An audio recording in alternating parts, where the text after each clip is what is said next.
उस समय से लेकर के आज लगभग 100 लोगों से ज्यादा बड़ी आपकी टीम। एक्चुअली होता क्या है कि जिंदगी में जो आप ढूंढते हो ना वो आपको मिल जाता सिर्फ ऐसी अपब्रिंगिंग नहीं थी आपकी कि बेटा पढ़ो लिखो और नौकरी। है। अपब्रिंगिंग थी अच्छा, लेकिन मेरा मन कुछ और।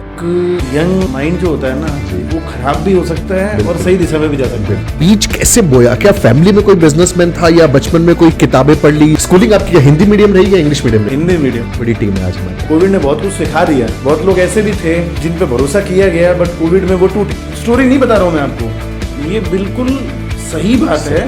तो मतलब ये सोचो कि ये दिमाग कहाँ से आएगा एक बच्चे के दिमाग में 6-7 साल का एंटरप्रेन्योरल माइंड। मतलब वो माइंड ऐसा मन में आया कि यार क्विट कर देता हूँ। ट्रेंड में होता था ऐसा। ये मैं कितनी बार फेल हो गया।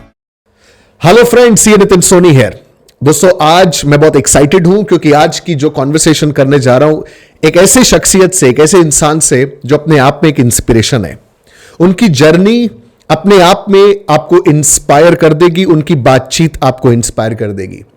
राजस्थान बीकानेर से इन्होंने अपने करियर की शुरुआत की, उसके बाद इन्होंने सीए क्वालिफाई किया, लेकिन एक एंटरप्रेन्योरल माइंड, एक बिजनेस माइंड हमेशा से रहा।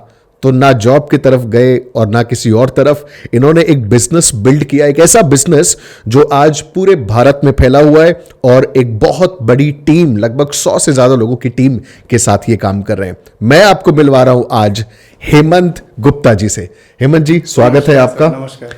स्वागत है आपका और थैंक यू वेरी मच कि आज आपने अपना समय निकाला और मुझे और मेरी ऑडियंस के साथ अपने एक्सपीरियंस को शेयर करने के लिए आपने एग्री किया। थैंक यू सर, आपका आभार जो आपने मुझे इस काबिल समझा कि मैं आपकी ऑडियंस को कुछ इंस्पायर कर सकता हूं अपनी लाइफ स्टोरी से। तो हेमंत जी, शुरुआत करेंगे बातचीत की अपन आपकी स्कूलिंग से। आपकी स्कूलिंग जैसा आप मुझे बता रहे हो बीकानेर से हुई? हाँ, मेरी स्कूलिंग बीकानेर से हुई है। आप वैसे born and bought up in Bikaner है? हाँ, नज़दीक सूरतगढ़ से हूँ। अच्छा। गंगानगर जिला है, लेकिन फादर की ट्रांसफरेबल जॉब थी तो पहले सूरतगढ़ थे, फिर उसके बाद बीकानेर आ गए। जब से होश संभाला मैंने लगभग मैं बीकानेर में ही पाया हूँ अपने आप को। तो उस समय से लेकर के आज लगभग 100 लोगों से ज्यादा बड़ी आपकी टीम है। ये सफर आपको पता था कि ऐसा सफर तय करूंगा लाइफ में? सर, बस ये हर इंसान के मन में एक चीज होती है ना, कुछ बड़ा करना है। ठीक बात है। अब साथ मिलता जाता है लोगों का। एक्चुअली होता क्या है कि जिंदगी में जो आप ढूंढते हो ना वो आपको मिल जाता है।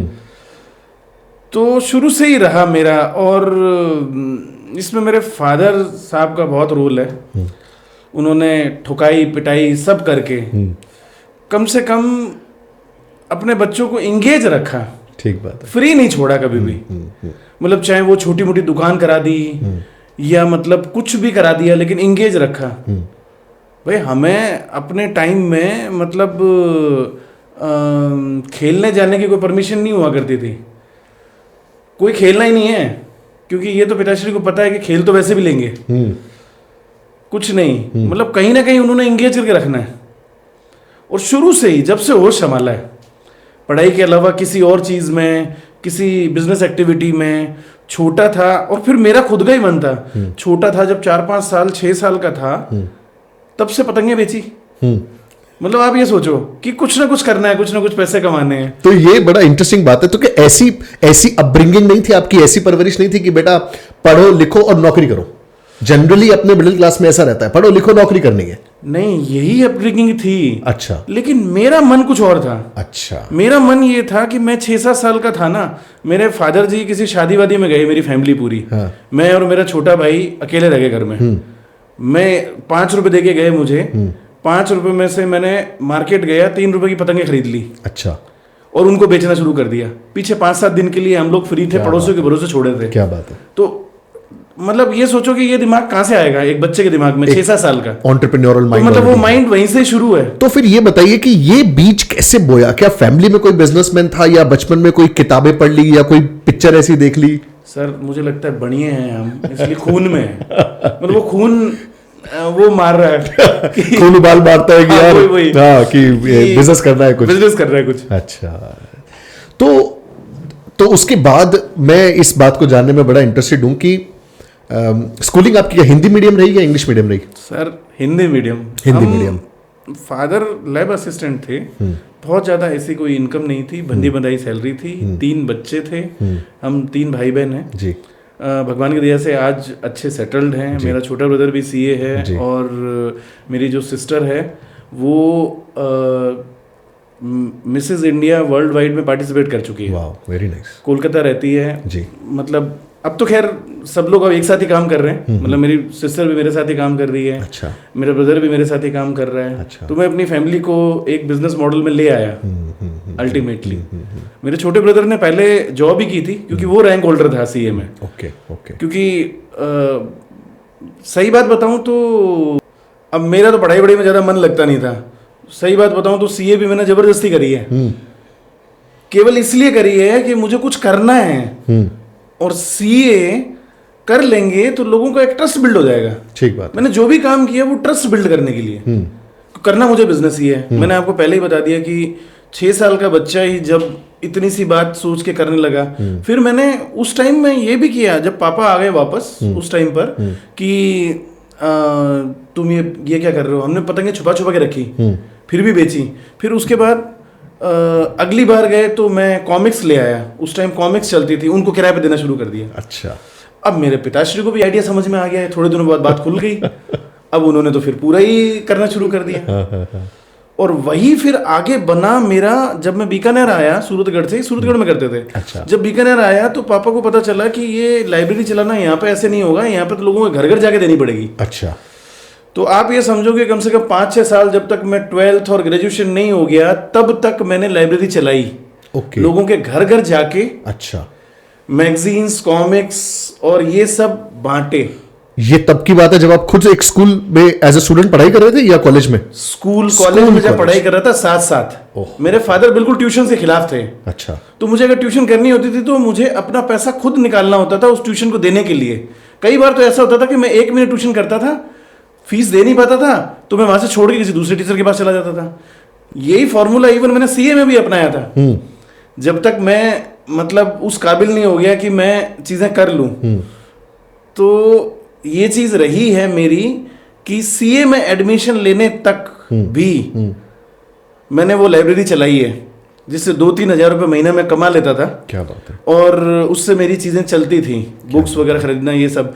और जब मैं सीए कोचिंग के लिए जोधपुर आया, मतलब जोधपुर गया मैं, तो मेरे ब्रदर ने चलाई वो पीछे से लाइब्रेरी साल 2 साल, क्योंकि उससे कुछ हेल्प मिल जाती थी हमें। ओके। बट फिर कुछ टाइम बाद ऐसा हुआ कि मतलब मुझे जयपुर आना हुआ। मतलब इवन मतलब ये एक वाकया मैं आपको बताऊंगा कि मतलब मैं ये कहता हूँ ना, यंगस्टर को मैं केवल ये कहना चाहता हूँ कि अगर आपको कोई अच्छा काम करना है ना तो घर से दूर हो जाओ अर्ली एज में। ये बहुत ज़रूरी है, क्योंकि चाहे मेरे साथ अपने आप ही हुआ। मतलब मुझे तो मेरे घर से एक तरीके से धक्के देके बाहर निकाल दिया गया। और ये बात मैं बहुत कहता हूँ हमेशा कि अपने दोस्त से 500 रुपये उधार लेके, अपने 5 जोड़ी कपड़े लेके, अपनी साइकिल लेके मैं जयपुर की बस में चढ़ गया। ये लिटरली स्टोरी नहीं बता रहा हूँ मैं आपको, ये बिल्कुल सही बात है। मेरे फादर से मेरी 2 साल तक बात नहीं हुई उसके बाद। और ये कब की बात है? तब आप क्या? सर ये 2000 की बात है, सन 2000 की। सन 2000 की बात है। मतलब आप शायद कॉलेज या first year second year types? नहीं, मतलब मैं कॉलेज पास आउट कर चुका था। सीए का एडमिशन है मेरा 2000 का। अच्छा, सीए का एडमिशन 2000 का है। हाँ। तो ये उसी समय की बात है? उसी समय की बात है, 2001 की बात है। अच्छा। उस टाइम की बात है। इतना झगड़ा होता था घर में। मतलब मैं एक्चुअली घर में रहता हूँ तो कंफर्ट जोन मिलता है। कंफर्ट जोन में आदमी सोचता है कि चल यार क्रिकेट खेलाते हैं, चल यार ये कर लेते हैं, दोस्तों में गप्पे कर लेते हैं। यंग एज में ये होता है कि चल यार पार्टी कर लेते हैं, चाचे दे काके दे ढाबे पे जाएंगे, बियर शेयर पियेंगे, और ये सब चीजें रहती हैं फिर यंग एज में। पैसा मेरे पास उस टाइम होता था, मतलब मेरे फ्रेंड्स के पास हो ना हो लेकिन मेरे पास होता था। ठीक बात। वो कहीं ना कहीं या तो अच्छी जगह पे लगा लो या खराब जगह पे लगा लो। तो मतलब ऐसे में पिताश्री ने बाइकाट कर दिया, धक्के देके घर से बाहर निकाल दिया, जो शायद सही था।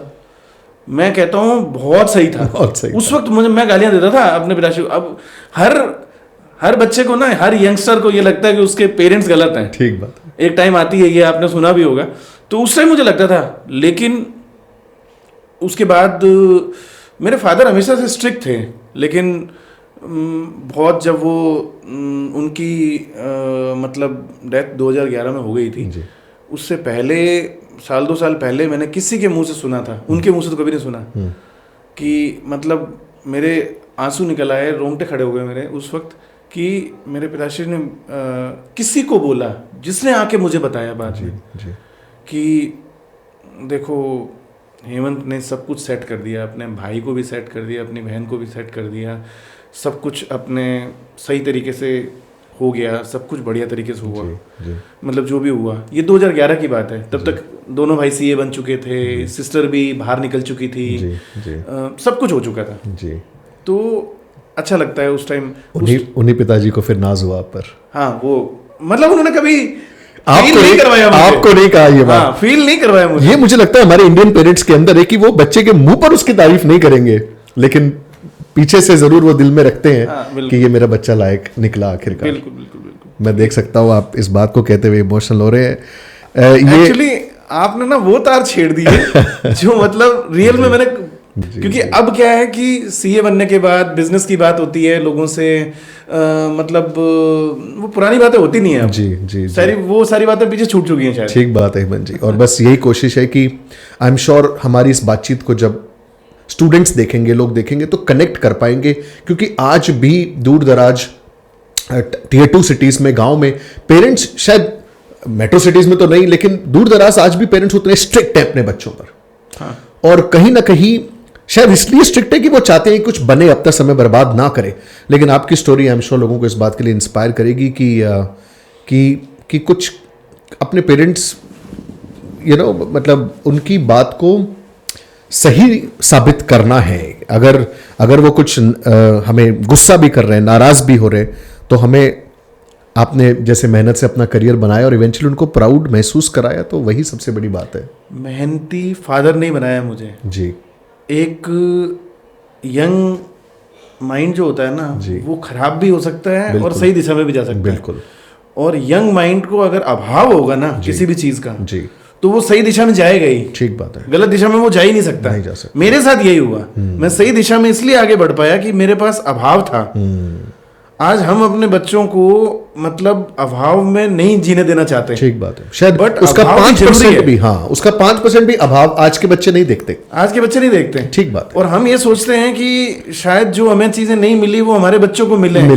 बट कई बार लगता है कि शायद गलत नहीं कर रहे हैं। हाँ, बिल्कुल ठीक कह रहे हैं, मैं एग्री करता हूँ आपकी बात से। तो हेमंत जी ये बताइए, सीए में एडमिशन लेने का आइडिया किसका था? आपका, पिताजी का, या किसका आइडिया था?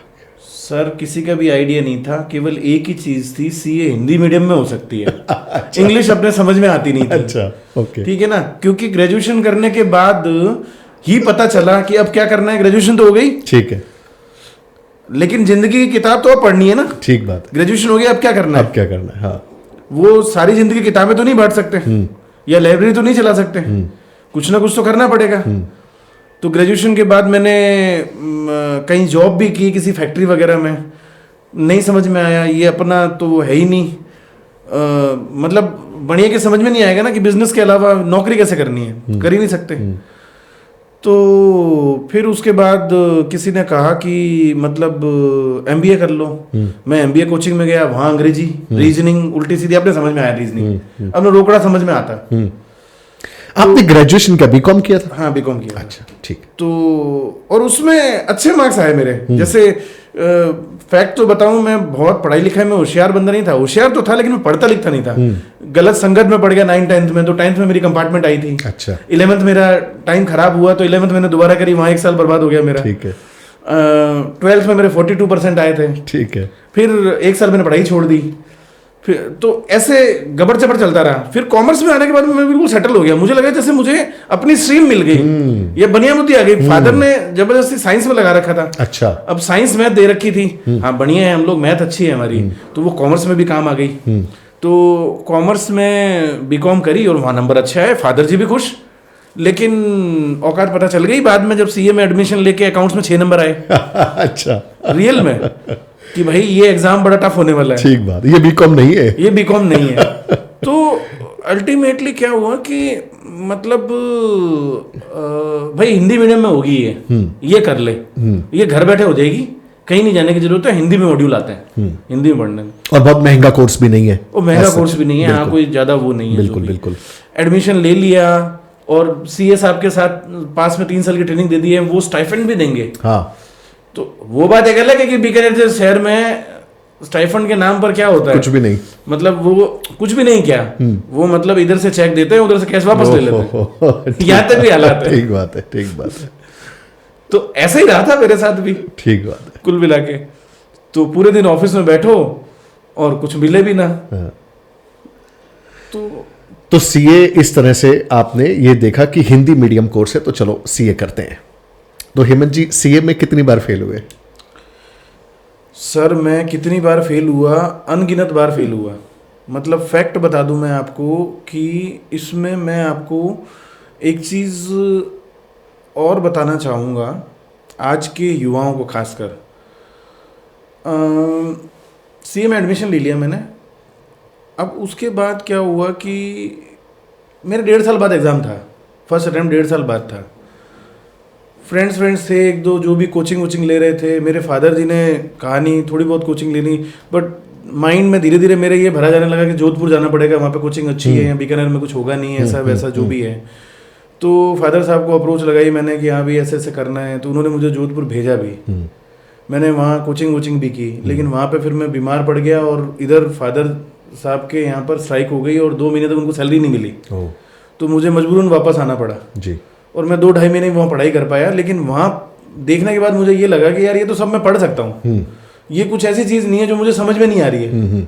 आ रही है, अगर मैं ढंग से टारगेट करूँ तो हो जाएगा। लेकिन जब मैं घर आया तो थोड़े दिन माहौल रहा। तो मैं यहाँ पे एक चीज़ कहना चाहूँगा कि घर छोड़ने के बाद मैंने जो कही ना, वो एक्चुअली माहौल का फ़र्क होता है। अब मैं जैसे घर वापस आया ना, मुझे लगा कि मैं सब पढ़ लूंगा, सारी तैयारी कर लूंगा, एग्जाम की प्रिपरेशन हो जाएगी, मेरा सारा कोर्स क्लियर है। लेकिन घर आने के बाद वही यार दोस्त आने लगे, मैं क्रिकेट खेलने लगा, इधर उधर होने लगा, माहौल कंफर्ट हो गया, खाना टाइम पे मिल रहा है, सब कुछ हो रहा है, तो कंफर्ट जोन में आ गए। कंफर्ट जोन में तो फिर वही मैंने आपको जो बताया कि लड़ाई झगड़े हुए घर में, फिर पिताश्री ने बाहर निकाल दिया। फिर मैं जयपुर आया। जयपुर में चलो मेरे को ऐसी फर्म मिल गई और ऐसे सीए मिल गए जिनके अंडर में मैंने ट्रू आर्टिकलशिप की। नाइस। और वहाँ पे मुझे अच्छा स्टाइपेंड भी मिला। फिर मैंने कुछ ट्यूशंस भी पढ़ाए। तो अब मुझे अपनी लाइफ को फेस करना आ गया। मतलब सीए करते हुए आप ट्यूशन भी पढ़ा रहे थे? ट्यूशन पढ़ा रहा था, सही बात बताऊं तो मैंने पढ़ना वहां से सीखा।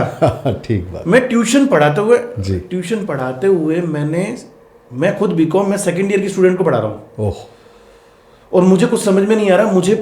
क्योंकि मुझे एक वाकया ऐसा बताऊंगा कि मेरा बोरिया बिस्तर बंधने वाला था बीकानेर के लिए वापस जी। क्यों? क्योंकि मेरे सीए साहब ने मना कर दिया, मैं फेल हो गया जी।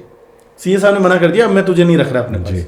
अब मेरे पास ट्यूशन पढ़ाने के अलावा कोई चारा नहीं। मैंने कई जगह पे बोल रखा था कि मुझे ट्यूशन दिलवा दो या ऐसा करवा दो, जो भी है। मैं बस बोरिया बिस्तर बांध के तैयार ही था। तब तक मेरे पास फोन उस टाइम मोबाइल तो होते नहीं थे।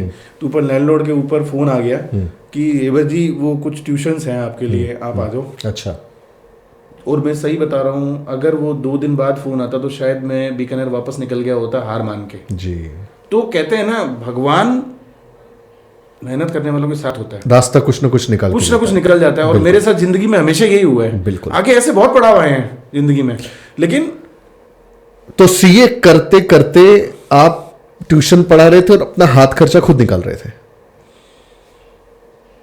सर मैं बता तो रहा हूँ, घर छोड़ने के बाद 2 साल तक मेरे पिताजी से बात नहीं हुई, कोई फाइनेंस रिलेशन नहीं, कुछ नहीं, कोई ऐड नहीं, अकेले स्टाइफंड पे गुजारा हो रहा है या फिर ट्यूशन पढ़ा के गुजारा हो रहा है। और आज की तारीख में कितने ही बच्चे ऐसे हैं जिनको सब कुछ मिल रहा है, पूरा पेरेंटल सपोर्ट है, फाइनेंशियल सपोर्ट है, गाड़ी भी है, सब कुछ है, मगर फिर भी उन्हें लगता है कि कम है, ये चीजें कम है। तो इसका मतलब ये हुआ कि एक इंसान अगर सीए में मल्टीपल टाइम्स फेल हो जाता है तो भी वो सफल हो सकता है?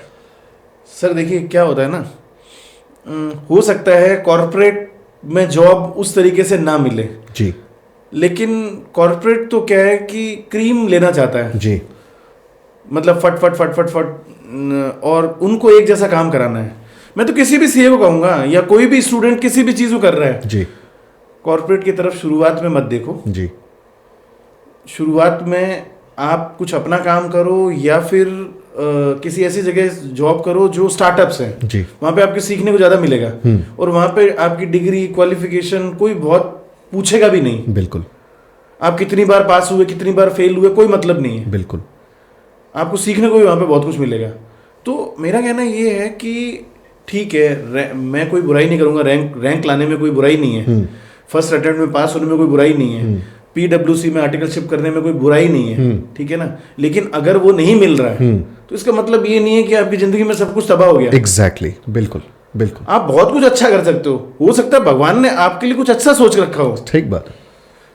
एक्चुअली क्या होता है ना कि डेस्टिनी है, हर इंसान की अपनी एक जरूरत है इस प्रकृति में। वो मतलब कहीं ना कहीं आप मान के चलो कि हर इंसान की जरूरत है इस सामाजिक सिस्टम में। बिल्कुल। तो इससे घबराने की जरूरत नहीं है आप कितनी बार फेल हो रहे हो। और सीए में तो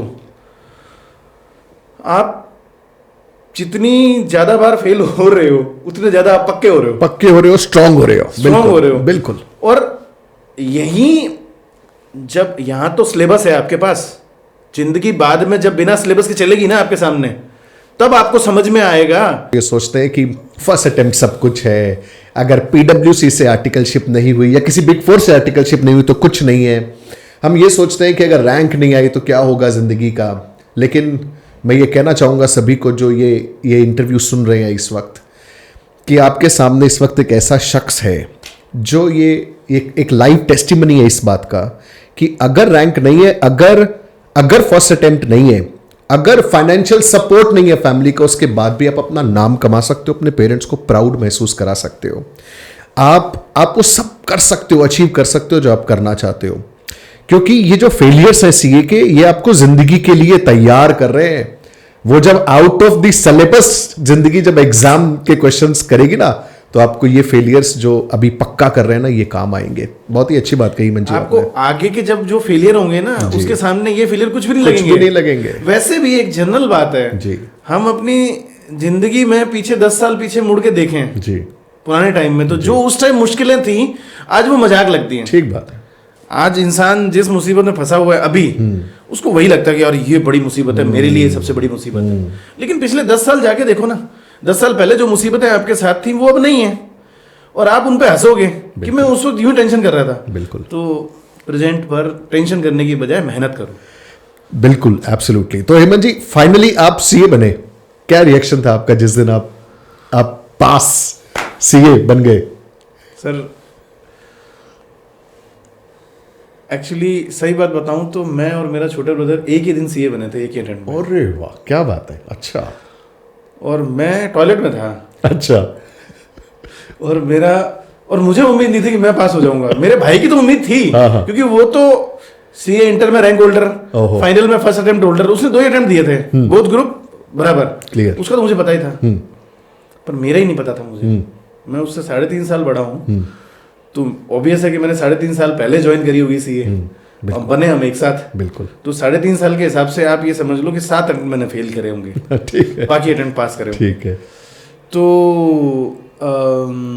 इसमें मतलब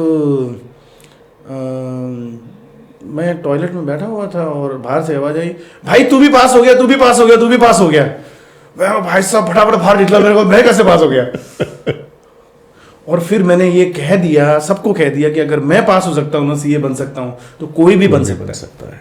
क्योंकि आपको मैं ये बता दूं, 10th में कंपार्टमेंट, 42% 12th में, ग्रेजुएशन में थोड़ा बहुत ठीक, लेकिन वो भी चलो 61% पूरे ग्रेजुएशन ओवरऑल।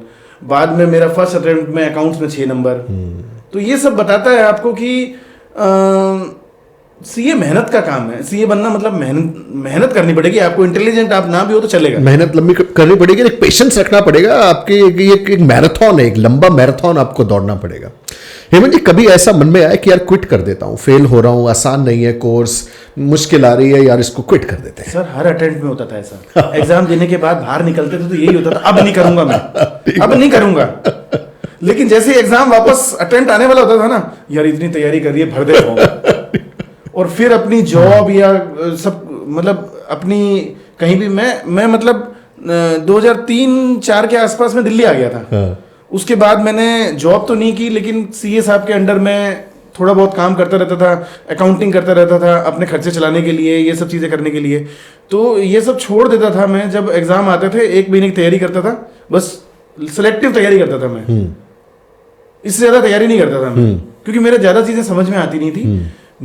फैक्ट बताऊं, मैंने क्या किया, अब मुझे नहीं पता उससे क्या लोग उसका मतलब निकालेंगे, लेकिन मैं सही बात बताऊं, मुझे चाहिए 50 नंबर हर सब्जेक्ट में। मैं आपको ये बता दूं, मैं अपनी मार्कशीट दिखा दूं ना, तो हर एक में 50 नंबर के आसपास ही आए हैं मेरे। किसी में 51, किसी में 52, किसी में 50, किसी में 48, ऐसे बस। बढ़िया। किसी में ऐसा नहीं हुआ होगा कि 42 और किसी में 68, ऐसे नहीं हुआ होगा।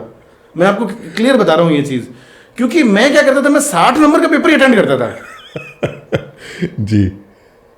और उसको पूरे कॉन्फिडेंस से करता था। 3 घंटे होते थे मेरे पास, मेरे को नहीं करना 100 नंबर का पेपर अटेंड, 40 नंबर का करना ही नहीं है, मैं वो सिलेबस नहीं पढ़ के जाता था जी। मुझे पता है 60% ही सिलेबस पढ़ना है और मुझे बहुत पक्का पढ़ना है वो, ठीक है, जो मुझे समझ में आ रहा है। और हर सब्जेक्ट में बराबर ध्यान देता था। ऐसा नहीं है कि मेरे को कॉस्टिंग में मजा आ रहा है तो मैं कॉस्टिंग ही करूंगा। मेरे को MICS करके सब्जेक्ट हुआ करता था, वो लोगों को पसंद नहीं आता था, उसमें लोग बहुत फेल होते थे। मेरे को किसी ऐसे एक टीचर का सहारा मिला जिसके बेसिस पे आज वो MICS जो टॉपिक है वो मेरे बिजनेस में काम आ रहा है। मैंने पूरा सिस्टम उसी पे बिल्ड किया हुआ है। आज मैं अगर फ्री हूं, अपने जो भी मैं काम कर रहा हूं उससे मैं अगर फ्री होके वीडियो बना पा रहा हूं या आपके साथ इंटरव्यू भी कर पा रहा हूं, तो मैं इस वजह से फ्री हूं कि वो MICS काम आ रही है, बिल्कुल, वो CRM काम आ रहा है, बिल्कुल, वो वर्क फ्रॉम होम में लोगों को मैं काम करवा पाया अपने यहाँ पर, वो वही काम आ रहा है। बिल्कुल, कि कैसे वो फ्लो बना पाया मैं। फ्लो चार्ट मुझे पहली बार वहीं पता चला, उसकी अहमियत अब पता चली जब बिजनेस किया मैंने। तो बेशक उस वक्त उसमें 80 नंबर नहीं आए, लेकिन वो लर्निंग आज आपके बिजनेस में आपके पूरे काम आ रही है। बिल्कुल बिल्कुल। तो हेमंत जी, जनरली सीए बनने के बाद अच्छे पैकेज मिल जाते हैं, जॉब में अच्छे आपको ऑफर्स मिल जाते हैं, तो ऐसा मन नहीं किया कि यार जॉब कर लेते हैं ना, अच्छा पैसा मिल जाएगा, ज्वाइनिंग बोनस भी मिल जाएगा? सर रगों में खून, आपको बताया ना मैंने, रगों में खून Business. बढ़िया वाला दौड़ रहा है जी। तो सीए करने के बाद भी, मैं सीए करने से पहले भी कहता था ये मेरे लिए सीए करना मील का पत्थर है बस केवल। जी। मतलब ये एक ट्रैवलिंग है लाइफ जी। उसमें सीए कर लेने का मतलब ये नहीं है कि आप मतलब बस हो गया जी। अब हमारे रिश्तेदारी में लोग कहते थे सीए हो गया लड़का, दहेज बहुत मिलेगा, ये बिल्कुल, वो जो भी है, बिल्कुल, ठीक है ना। हाँ, ये और मतलब ये ऐसा वैसा, मैं तो सीए बनने से पहले शादी कर ली अच्छा। और मेरा लक अच्छा रहा जी। कि शादी होने के बाद फेल नहीं हुआ। जी। एक्चुअली एक और अच्छी सही बात बताऊंगा आपको मैं, मेरी शादी हुई 5 जुलाई को जी 2006 में। जी। मैंने एग्जाम दिया था मई में जी। वो अटेम्प्ट शादी 5 जुलाई, 13 जुलाई को रिजल्ट आया, वो ग्रुप मेरा निकल गया। अगला अटेम्प्ट मैंने दिया नहीं और उसका अगला अटेम्प्ट मैंने दिया, सीए बन गया। क्या बात है। तो मेरी वाइफ मेरे लिए बहुत लकी साबित हुई। और इसके साथ जुड़ा हुआ एक किस्सा और सुनाऊंगा आपको जी। वो भी यंग जो माइंड है उनके लिए बड़े काम का है, क्योंकि आजकल क्या है ना, प्यार मोहब्बत ये सब चीजें यंग लोगों को अट्रैक्ट करती हाँ, कुछ ज्यादा ही परवान, ठीक है ना। बिल्कुल। तो जब अभाव होते हैं जी तो इस तरफ ध्यान ज्यादा जाता नहीं है। नहीं, लेकिन फिर भी मेरे साथ भी कुछ उस टाइम पर ऐसा हुआ जिससे डिस्ट्रैक्शन हुआ जी। मतलब फैक्ट बता रहा हूँ, नेचुरल है। लेकिन जब अभाव थे ना सामने तो फिर ये सब सिर पे चढ़ा नहीं कभी। मतलब समझ में आ रही है कि लाइफ क्या है, ठीक है, बात है। जा रहे हैं आगे बढ़ रहे हैं, उस चक्कर में पड़े नहीं। जी। भाई अपने पास किसी को रोज देने के लिए, किसी को चॉकलेट देने के लिए पैसे ही नहीं थे। पैसे नहीं जब पैसे ही नहीं है तो फिर काय की और गरीब से कौन। हाँ, बिल्कुल बिल्कुल बिल्कुल, ठीक है ना? बिल्कुल। मगर दोस्तों एक बात बहुत अच्छी कही है मंची ने, अगर सीए में फेल हो रहे हो तो शादी कर लो क्या पता क्या पता वो लक आपके फेवर में काम कर जाए। तो लेडी लक काम करता है, लेडी लक काम करता है, मैं मानता हूं। हेमंत जी, मेरी भी जो शादी ऑलमोस्ट पक्की हो गई थी, फाइनल के रिजल्ट से पहले ही हो गई थी और मैं उसके अगले अटेम्प्ट में सीए बन गया था तो मैं आपकी बात से रिलेट कर सकता हूं तो उसके बाद आप आज जो आप बिजनेस करते हैं, क्या यही वो बिजनेस है जो आपने उस वक्त करना शुरू कर दिया था, या आपने कुछ बिजनेसेस ट्राई किए इधर उधर, आपने यू ट्राइड डिफरेंट थिंग्स, फिर आपके हाथ एक बिजनेस लगा जो अब आप कर रहे हैं? देखिए सर, सीए बनने के बाद 2 ही ऑप्शन होते हैं एक सीए के पास, या तो जॉब कर ले या प्रैक्टिस कर ले। तो मीनवाइल मुझे एक ऐसा अच्छा दोस्त मिल गया था जो 2005 में सीए बन गया था, और उसने मुझे काफ़ी सपोर्ट किया जी। और 2007 में जब मैं सीए बना तो हम दोनों ने अपनी प्रैक्टिस एक साथ स्टार्ट करी। अच्छा। और काफ़ी अच्छा समय गुजारा हमने। और उसके बाद प्रैक्टिस करते करते 2-3 सालों में ये लगने लगा, 2-3 साल 4 सालों में 5 सालों में ये लगने लगा कि यार ये जो प्रैक्टिस कर रहे हैं ना, इसमें जो क्लाइंट की कहानी है वो बड़ी गड़बड़ है। क्लाइंट हेमंत जी की शक्ल देखेगा या मेरे पार्टनर की शक्ल देखेगा तो चेक देगा, और मोर लाइक सेल्फ एम्प्लॉयमेंट हो गया। हाँ, मतलब वो एक सेल्फ एम्प्लॉयमेंट टाइप का हो गया ना, कि मतलब करना अपने को बिजनेस है। बिल्कुल। और अब प्रैक्टिस कर रहे हैं तो सेल्फ एम्प्लॉयमेंट मतलब अब लाला जी जैसे कहेंगे वहां साइन कर दो, और वो सारी कहानी। बिल्कुल। तो फैक्ट बता रहा हूं मैंने 5-7 साल उसमें काफी नेगेटिव चीजें फेस करी जी। इस एंड पे नहीं, बंगला गाड़ी बन गया, सब हो गया, अच्छी लाइफ चल रही थी, कोई दिक्कत नहीं, अगर चलने देता तो मैं चल सकता था जी। और अच्छा कमा भी सकता था जी। लेकिन वो पार्टनरशिप मैंने अपने दोस्त से तोड़ी। ओके। 40 लाख माइनस में आया जी। और फिर मैंने ये मॉडल शुरू किया जो मैं आज कर रहा हूँ, क्योंकि मुझे ये लग गया था कि मुझे कुछ ना कुछ ऐसा करना है जो कैश रिच बिजनेस हो जी, जिसमें मुझे फेस ना दिखाना पड़े जी, या मुझे किसी क्लाइंट से डीलिंग ना करनी पड़े जी। मैं कुछ ऐसा कर लूं जिसमें मैं ऐसी टीम तैयार कर दूं जो क्लाइंट्स को हैंडल कर ले। मैं ऐसी टीम तैयार कर दूं जो क्लाइंट्स का काम कर दे मेरे ऑफिस में बैठ के, ना कि उनके ऑफिस में जाके ऑडिट करनी है, ये करना है। वहाँ मेरे बच्चे पहले ऑडिट करने जाते थे तो उनको रिस्पेक्ट ना मिले या वो ना मिले, तो मुझे बता, मेरे एक बहुत पहले टाइम पर ना एक किसी ने मुझे बोला था और मैं वैसे ही सीए बनना चाहता था, या तो फिर मैं अपने नाम के आगे सीए लगाना नहीं चाहता था। मेरे को किसी ने बोला था कि 84 की बात है जी, उस टाइम ना किसी भी क्लाइंट की इतनी हिम्मत नहीं होती थी उन सीए साहब के सामने कि वो जबरदस्ती कोई कहीं साइन करा ले, वो फाइल मुंह पे फेंक के मारते थे। ये बात कैसी गलत है ये बात सच है। ये साथ नहीं दूंगा। लेकिन आज के टाइम पे क्या हो रहा है, तो मेरे को वो बर्दाश्त नहीं था। तो एक्चुअली हम जो प्रैक्टिस भी कर रहे थे ना वो भी ट्रेडिशनल वे में नहीं कर रहे थे जी। जो हम 2007 से कर रहे थे प्रैक्टिस, 2015 तक जो प्रैक्टिस करी थी हम अकाउंट आउटसोर्सिंग पर काम कर रहे थे। अच्छा। बट एक्चुअली वही होता था कि हमने अकाउंटेंट कहीं पर लगा दिए, फिर बाद में उस अकाउंटेंट को प्रॉब्लम हो गई, क्लाइंट भी ऐसे, बाद में अकाउंटेंट हमने तैयार किया उसको खुद ही अपने पेरोल पे आया। ये बहुत चलता है। तो ये सब मतलब अनएथिकल प्रैक्टिस ना बहुत ज्यादा है, तो मुझे समझ में नहीं आया। बिल्कुल।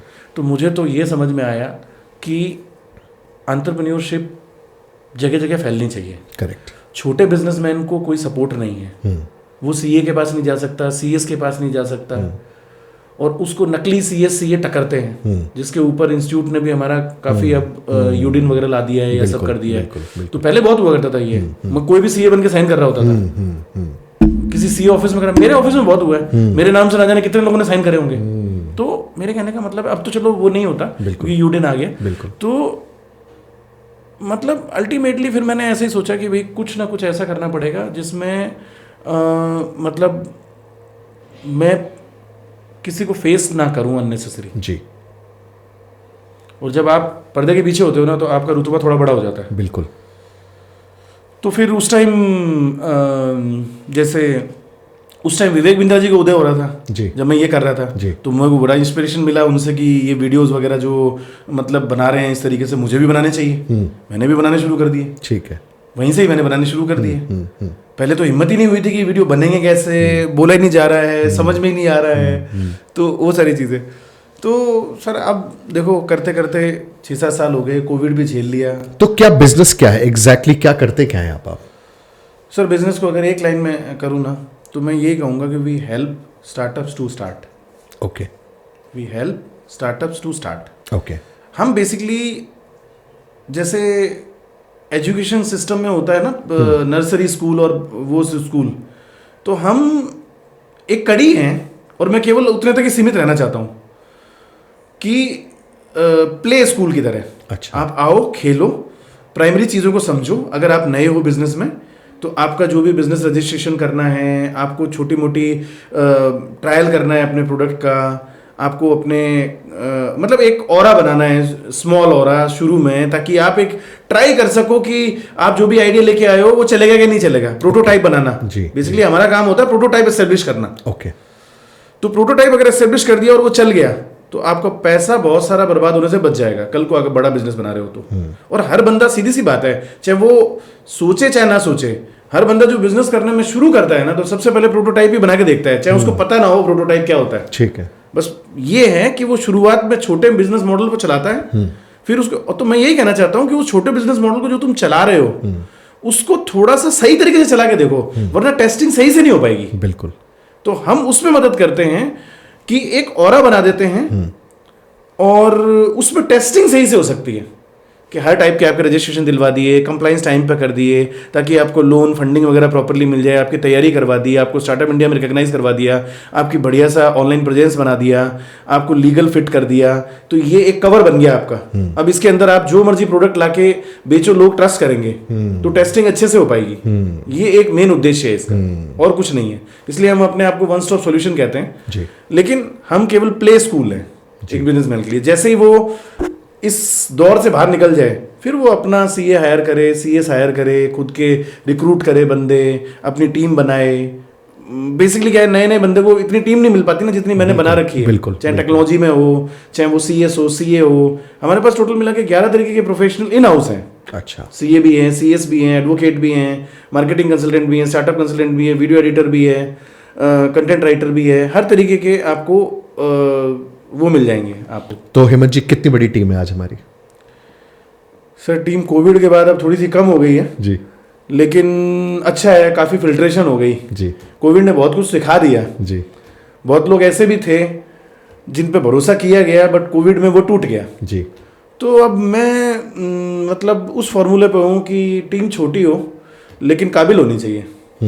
तो अभी लगभग 100 लोगों की टीम है जी। मतलब कभी ये 90 तक पहुंच जाती है, कभी 95, कभी 100, 102 ऐसे। मतलब मैंने 100 के अंदर ही रख रखा है कि भाई इतने में ही करना है, राइट। इससे ज़्यादा करनी भी नहीं है टीम। और पैन इंडिया क्लाइंट्स आप हैंडल करते हैं? हाँ, pan India client pan India है। हम हर भाषाओं में बात करते हैं, मतलब कन्नड़ में, तमिल में, तेलुगु में, मलयालम में, हर भाषाओं में बात करते हैं। Very nice. और ये एक ऐसा बिजनेस मॉडल है जिसमें आप सेल्फ एम्प्लॉयड नहीं है, आप एक एंटरप्रेन्योर हैं। जो एंटरप्रेन्योर पर्दे के पीछे से चीज़ों को रन कर सकता है, सिस्टम्स बिल्ड कर सकता है, टीम बिल्ड कर सकता है, लेकिन ज़रूरी नहीं कि वो सारे काम उसी को करना है। आपने एक सिस्टमैटिक तरीके से अपने बिजनेस को बिल्ड किया हुआ है। पूरा सीआरएम है, हर चीज़ का एक डिपार्टमेंट है, हर एक काम हो रहा है। डीएससी बनना है तो अलग बनेगा, अलग बंदा बनाएगा। और फिर आजकल लोग व्हाट्सअप है, उससे जो व्हाट्सअप का ग्रीन टिक अगर आपने सुना होगा, बिल्कुल, वो हमारी कंपनी को मिल चुका है जी। तो ग्रीन टिक मिलना छोटी बात नहीं होती यार, छोटे मोटे बिजनेस को नहीं मिलता है। तो हम लोगों को ग्रीन टिक भी मिल चुका है जी। तो हम बहुत ऑथेंटिक तरीके से इन सब चीज़ों को कर पा रहे हैं। और आज की डेट में मेरा मोबाइल एप्लीकेशन जो है, हम जो भी काम करते हैं, सीआरएम इस तरीके का बना हुआ है। जैसे ओला उबर पे आप देखते होंगे ना कि टैक्सी का लाइव स्टेटस, आप हमें कोई भी काम दे दो, कोई भी टास्क दे दो, वो टास्क मेरी मोबाइल एप्लीकेशन पे आपको लाइव स्टेटस दिख जाएगा। क्या बात है। और उसमें वो काम कौन कर रहा है, उसका फोन नंबर भी आपको वहीं दिख जाएगा। आप डायरेक्ट अपने जो काम करने वाले से बात कर लो, बात कर सकते हो जी। कोई भी इशू है, वो वैसे तो कोई भी इशू आएगा वो आपसे बात कर लेगा। उस तरीके से हमने अपनी टीम को ट्रेनिंग दे रखी है। हेमंत जी, जनरली सीएस को मैंने इतना टेक से भी होते नहीं देखा, इसकी क्या? ये मेरा वेब डेवलपर भी यही कहता है सर, कोई सीए मेरे से आज तक नहीं टकरा जिसने इतना टेक्नोलॉजी में काम किया है। जरूरत पर डिपेंड करता है ना। अब मैं तो यहाँ पे यही कहूँगा कि जो भी सीएस हैं वो मास को कैटर करना ही नहीं चाहते ना। ये सारी टेक्नोलॉजी की जरूरत तो मुझे मास को कैटर करने के लिए पड़ी ना। जो सीए मास को कैटर करना ही नहीं चाहते, वो छोटे मोटे क्लाइंट को देख के वैसे ही भगा देते हैं, तो फिर उनको इन सब चीज़ों की जरूरत नहीं है ना। उनको चाहिए वही मतलब 500 फॉर्च्यून कंपनियां, या मतलब बड़े बिग शॉट, मतलब इस तरीके की एमएनसीज कंपनियां, वहाँ पे ऑडिट करेंगे। बैंक ऑडिट में, सरकारी उसमें ज़्यादा इंटरेस्ट होता है उन सब चीज़ों में। तो उन लोगों को फिर ये जरूरत होती नहीं है ना इस तरीके की, तो इसलिए वो टैक्स भी नहीं। लेकिन अगर वो हो जाए तो शायद 4 चांद लग सकते हैं उनके काम पर, पर्सनल परसेप्शन है, जी बहुत लोग पब्लिक से नहीं डील करना चाहते हैं जी और बहुत लोग मतलब ज़्यादातर खुश हैं उसी चीज़ में कि 4-5 बड़े क्लाइंट पकड़ लिए, अपने काम दाल रोटी अच्छा कर चल लिए, रहा मस्त, है, बिल्कुल कोई दिक्कत बिल्कुल, नहीं है। बिल्कुल, तो वो अपनी अपनी चॉइस है, इस पे भी डिपेंड करता है। ठीक बात। वो कहने का मतलब या तो जॉब कर लो या वो 4-5 क्लाइंट पकड़ के एक अपना सेटअप बना लो, या फिर मास को, मुझे ऐसा लगता है कि मुझे सेटिस्फेक्शन मिलता है कि मैं पैसे लेके ही सही लोगों की मदद तो कर रहा हूँ। बिल्कुल। और मुझे ये लगता है कि फ्री में किसी की मदद करनी भी नहीं चाहिए। जो आज की डेट में संदीप महेश्वरी जी कह रहे हैं कि फ्री में मैं लोगों को ये कर रहा हूँ वो कर रहा हूँ, मेरे हिसाब से विवेक बिंद्रा जी ज़्यादा सही है। क्योंकि आज विवेक बिंद्रा जी कोर्स अपने फ्री में सेल करने शुरू कर दें, तो जिसने पैसे दे के नहीं लिया, फायदा नहीं उठाया, वो फ्री में क्या उठाएगा। तो मेरे हिसाब से तो लोगों की भलाई भी फ्री में नहीं करनी चाहिए। हेमंत जी, जब आप किसी सीए को हायर करते हैं तो आप क्या देखते हैं? किसी भी एम्प्लॉय को जब आप हायर करते हैं तो क्या देखते हैं उसमें? सर मैं सिर्फ फैमिली बैकग्राउंड देखता हूँ उसका। अच्छा। मैं उससे कोई टेक्निकल बैकग्राउंड नहीं पूछता, कितना पढ़ा लिखा है। मतलब हाँ ठीक है, ग्रेजुएशन तो हमारी पहली कंडीशन रहती है कि ग्रेजुएट तो कम से कम होना चाहिए, बाकी ट्रेनिंग हम दे देंगे।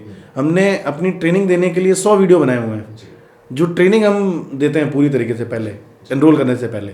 और ट्रेनिंग में हम ये भी जांचते हैं 5-10 दिन उसका बिहेवियर कैसा है, उठना बैठना कैसा है। सबसे ज़्यादा डर मैं ऑर्गेनाइजेशन में जो किसी भी वो है इंटरनल पॉलिटिक्स। इससे बहुत डरता हूँ मैं, क्योंकि ये जो एम्प्लॉयज़ के बीच में जो पॉलिटिक्स होती है ना, ये भारत पाकिस्तान बना देती है बिल्कुल बिल्कुल बिजनेस को। बिल्कुल। और उसी में ही आज की डेट में आधे से ज़्यादा एंटरप्रेन्योर जो चल रहे हैं ना, उसी में फंसे हुए हैं। उनको टेक्नोलॉजी के बारे में सोच ही नहीं जाएगी ना, आगे बढ़ने का सोच, वो वहीं आज ये भाग गया, आज वो भाग गया, आज इसको क्या सुनाऊं कहानी, इसको कैसे रोकूं, इसको कैसे बचाऊं, ये चला जाएगा तो ये कैसे होगा। तो मैंने तो मैन टू मैन मार्किंग कर दी, सिस्टम ही ऐसे बना दिया कि जहाँ तू कोई दिक्कत नहीं है, किसी पर डिपेंडेंसी नहीं है। आज जाता है आज जा, उसके पीछे बैठा हुआ है, बैकअप्स तैयार है। बहुत बढ़िया। हेमंत जी, कैसे रखते हैं अपने आप को अपडेट? किताबें पढ़ते हैं, कोर्सेज लेते हैं, वीडियोस देखते हैं? How do you keep yourself updated? Sir देखो, मैं अपडेट रखता नहीं अपने आप को, फैक्ट बता दूं। मेरी पहले से प्लानिंग होती है मुझे क्या करना है, मैं केवल उसी पे ही ज्ञान लेता हूं। क्योंकि मेरा फॉर्मूला है कि जिस गली जाना नहीं है उस गली का पता नहीं पूछना मुझे। शायद वही बात जो आप कह रहे थे कि 60 ही नंबर चाहिए तो मैं उतना ही सिलेबस पढ़ूंगा जितने में मैं पास हो जाऊं। मैं क्लियर हूं बिल्कुल। क्लियरिटी नहीं होती जी, तो मैं अपना मतलब बस मस्ती मारने से पहुंच जाता हूं इधर उधर। मतलब 2-5-10 दिन में मस्ती करता रहूंगा कि क्लियरिटी नहीं है अब आगे समझ नहीं, डेड एंड आ गया तो पहले क्लियरिटी करूंगा। क्योंकि मस्ती करते हैं दिमाग खुलता है आपका, वो होता है, तो फिर आप खाली हर टाइम तो नाचते रहेंगे नहीं, तो आपको थोड़ा सा टाइम मिलेगा सोचने का, हाँ ये कर सकते हैं या वो कर सकते हैं। एक्सप्लोर करता हूँ थोड़ा बहुत, अपनी टीम से पूछता हूँ बिठा के, अपनी फैमिली में बात करता हूँ, अपने यार दोस्तों से बात करता हूँ, तो आगे का रास्ता मिलता है जी। तो अभी तो आगे का रास्ता मिला ही हुआ है जी। आगे 1-2 साल मुझे कुछ सोचने की जरूरत नहीं है जी। 1-2 साल चीजें करने के बाद ही आगे सोचूंगा कि अब और क्या आगे क्या करना। करना। ज्यादा लंबा सोचता नहीं मैं, हाँ। कि 10 साल 20 साल का सोचूं। मैं 1-2 साल 3 साल का सोच लेता हूँ और उसके बाद फिर उसको वीकली डेली में तोड़ लेता हूँ जी। और उसमें से जो काम किसी और को असाइन कर सकता हूँ वो असाइन कर देता हूँ, और जो मुझे लगता है कि मुझे ये खुद करना पड़ेगा तो वो मैं खुद करता हूँ। जी। तो हेमंत जी, बात बताइए, जैसे बहुत सारे फ्रेशली क्वालिफाइड सीए या और प्रोफेशनल्स भी फॉर दैट मैटर, सीएस हो, सीएमए हो, उनको आप क्या कहना चाहेंगे? जनरली मैं देखता हूं कि यही सोचा जाता है कि यार जॉब कर लो या मैक्सिमम प्रैक्टिस में चले जाओ। एंटरप्रेन्योरशिप की तरफ लोगों का दिमाग कम चलता है, डर लगता है, या शायद उन्हें लगता है बहुत कैपिटल चाहिए काम को करने के लिए, पैसा ही नहीं है, धंधा कैसे करें? क्या कहना चाहेंगे आप? सर देखो ऐसा है ना, मैं सिर्फ इतना ही कहना चाहूँगा कि आज की डेट में ये जितने भी मोटिवेशनल स्पीकर हैं, मोटिवेट कर रहे हैं बिजनेस को लेकर जी, कम से कम 10 करोड़ लोग इनके फॉलोअर होंगे। आप जो भी नाम ले लो, विवेक बिंद्रा, संदीप महेश्वरी, सोनू शर्मा, जितने भी आप ये बड़े जो भी यूट्यूबर हैं, मोटिवेशनल हैं, सब कहते हैं बिजनेस करो बिजनेस करो बिजनेस करो। आजकल तो मतलब जो प्रवचन हो रहे हैं महात्माओं के, उनमें तक भी उन्होंने कहना शुरू कर दिया है। मैंने अभी एक वैसा वीडियो देखा भी था। बट क्या है कि कहीं ना ये कल्चर आने में थोड़ा सा वक्त लगेगा अभी। तो मैं तो ये चीजें पहले ही छोड़ चुका था। मुझे पता है सीए करने के बाद अगर जॉब करो या प्रैक्टिस करो, दोनों ही करो, दोनों करके देख चुका मैं। हालांकि जॉब तो मैंने नहीं करी, लेकिन मेरे भाई के एक्सपीरियंस से मैं कह रहा हूँ, क्योंकि मेरा जो ब्रदर था वो आइडिया में सेलेक्ट हुआ था इनिशियली, फिर बाद में वो बूढ़ा हुई और कोविड में वो बूढ़ा की हालत खराब हुई, फिर उसने जॉब चेंज ही नहीं करी, वो मेरे साथ ही आ गया। ठीक है। तो मेरे को जॉब का भी कल्चर पता है, मुझे अपनी प्रैक्टिस का भी पता है। मुझे ना प्रैक्टिस में मजा आया, ना मतलब जॉब में मजा आया, एंटरप्रेन्योर बनने में मजा आया। तो एंटरप्रेन्योरशिप में आपके पास सीए माइंड है जी, जरूरी नहीं है आप अपने फील्ड की चीजें करो। आप चाहो, आपको बस एक ऐसा प्रोडक्ट डेवलप करना है या ऐसी सर्विस डेवलप करनी है जिसको आप लाखों लोगों तक पहुंचा सको, आपका बिजनेस बिल्ड हो जाएगा। बाकी बिजनेस एक्यूमेना तो आप में है ही है, आप सीए करिए, आप सब कुछ जानते हैं। बिल्कुल। तो मैं सिर्फ इतना ही कहूंगा कि आप ही हिम्मत नहीं करेंगे बिजनेस करने में और आप सोचेंगे सीए डिग्री को कि ये कमाई का जरिया है, भाई ये एक एजुकेशन है। एंटरप्रेन्योरशिप इससे काफी अच्छी की जा सकती है और ऐसे बहुत सारे एग्जाम्पल हैं जो अच्छे एंटरप्रेन्योर चार्टर्ड अकाउंटेंट भी हैं। बिल्कुल, आई क्योंकि वो समझते हैं इस चीज को, एंटरप्रेन्योरशिप को। अब कोई ये मिथ है वैसे कि पढ़े लिखे लोग एंटरप्रेन्योर नहीं बन सकते, बट बन सकते हैं। ज्यादातर ये कहा जाता है कि अनपढ़ लोग ज्यादा अच्छा बिजनेस कर लेते हैं और पढ़े लिखे लोग जॉब में ही जाते हैं, बिजनेस नहीं करते हैं। एक्चुअली पढ़ने लिखने के पीछे वो बना दी गई है ना चीजें कि नहीं, पढ़ाई लिखाई इसलिए करनी है क्योंकि जॉब करनी है। बिल्कुल बिल्कुल। तो वो हमारे सामाजिक ढांचा है उस तरीके का। मुझे आपकी बात बहुत अच्छी लगी है कि कमाई का जरिया मत बनाओ अपनी डिग्री को, इसको एक एजुकेशन की तरह मान के चलो। ये बात मुझे आपकी बहुत पसंद आई कि अक्सर लोग ये सोचते हैं कि 5 साल 6 साल लगा ली, अब डिग्री मिल गई, चलो अब इससे पैसा बनाते हैं, अब नौकरी पकड़ते हैं या कुछ और काम करते हैं। वो ये नहीं सोचते कि यार ये मेरा एजुकेशन मेरा कंप्लीट हुआ है, अब I am equipped with the necessary knowledge और अब मैं अपना कुछ बिजनेस या कुछ काम में दिमाग लगाता हूं। हेमंत जी, मजा आया आपसे बात करके, जो भी डिस्कशन आपसे करी बिल्कुल बिंदास और अनफिल्टर्ड कॉन्वर्सेशन आपके साथ हुआ। मैं चाहूंगा कि एक मैसेज आप स्टूडेंट्स को भी दें जो शायद आपको सुनकर के आपसे कनेक्ट कर पा रहे हो कि नहीं है फैमिली का सपोर्ट, पैसा नहीं है, स्ट्रगलिंग डेज है और जेब में पैसा नहीं है और सीए में भी फेल हो जाते हैं। क्या मैसेज है आपका ऐसे बच्चों के लिए, पुराने हेमंत को जो? सर एक्चुअली क्या है कि सबने 12th फेल मूवी देखी होगी, कुछ ना कुछ वो आईएएस की प्रिपरेशन थी, ये सीए की प्रिपरेशन है, बात वही है, मेहनत तो करना है। और वो मूवी देख लें, आपको सब समझ में आ जाएगा, लेकिन अल्टीमेटली फिर वही बात आएगी। मेरी तरफ से तो सिंपली इतना ही कहना है कि बस लगे रहो किसी एक चीज़ को पकड़ के, बार बार इधर उधर मत भागो। इधर उधर भागोगे तो कुछ नहीं मिलेगा। जो स्वर्ग है वो आपके पैरों के नीचे ही है, वो कहीं और नहीं है, भागने से नहीं होगा। अगर आप सक्सेस होना चाहते हो तो सबसे पहले मैं तो ये कहूँगा कंफर्ट जोन को छोड़ दो। अब उसके लिए चाहे जो करना पड़े, कंफर्ट जोन को छोड़ दो, उसके लिए चाहे जो करना पड़े। ये है मैसेज हेमंत जी का। दोस्तों मुझे आई एम प्रीटी श्योर कि ये कॉन्वर्सेशन बहुत ही एनरिचिंग रही होगी आपके लिए। इस कॉन्वर्सेशन से आपने ये सीखा होगा कि कैसे एक इंसान अपनी विपरीत परिस्थितियों को बीट करके भी अपने जीवन में एक सफलता को पा सकता है। आज 100 से ज्यादा लोगों की टीम, पैन इंडिया बिजनेस, एक ना सेल्फ एम्प्लॉयड ना एम्प्लॉयड, एक रियल एंटरप्रेन्योर। ये थी कहानी हेमंत जी की। आई एम श्योर इस कहानी से आपके अंदर एक इंस्पिरेशनल एक जान जरूर फूंक गई होगी। जरूर बताइएगा कमेंट बॉक्स में हमें कि कैसी लगी आपको ये आज की conversation. Hemant ji, thank you so very much sir, it was a pleasure आपसे बातचीत की। आपने बिल्कुल ऐसा लग ही नहीं रहा कि आपसे पहली बार मुलाकात हो रही है, ऐसा लग रहा है कि पहले से जानते हैं और कितना स्मूथ एक कॉन्वर्सेशन आपके साथ हुआ। कैसा रहा आपका एक्सपीरियंस? बिल्कुल बढ़िया सर, बहुत बढ़िया।